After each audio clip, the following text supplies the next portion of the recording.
مسیحی شدم چون که در گذشته خودم من شخصی بودم که شهوت پول مرا برداشته بود. کسی بودم که به خاطر پول حاضر به هر دروغ و فریبکاری می شدم و حتی وقتی که من در بازار کار میکردم انواع جنس ها را با هم قاطی میکردم تا بتونم او را با بهترین قیمت با بهترین سودی که نصیب من میشه او را به فروش برسانم.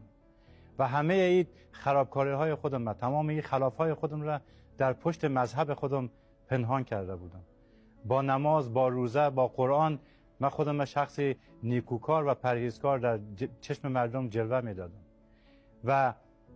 از پولی که به دست من میرسید برای یکی که عذاب وجدان ما کم بشه من به خیریه ها کمک میکردم، نذرهای زیادی میدادم، ولی هیچ موقع او آرامش در قلب من نمی آمد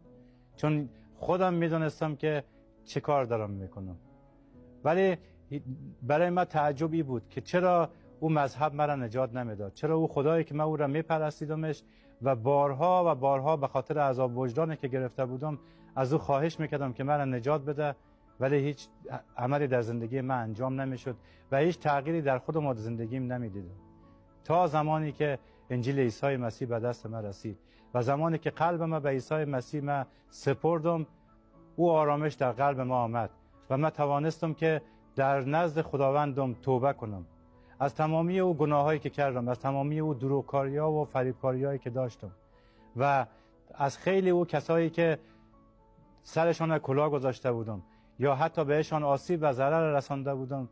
توانستم خداوند این قدرت به من بخشید که بتوانم برم از اونا معذرت خواهی کنم و از اونا حلالیت بگیرم. و امروز افتخار ما در عیسی مسیح است که او خداوندی است که ما را از گناه‌های ما آزاد میکنه. او خداوندی است که ما را از فریبکاری و دروغ نجات میده. او خدای نجات دهنده حقیقی است و اوست که تغییر دهنده همه زندگی ما و وجود و شخصیت ما است و این هست که من به عیسی مسیح ایمان آوردم.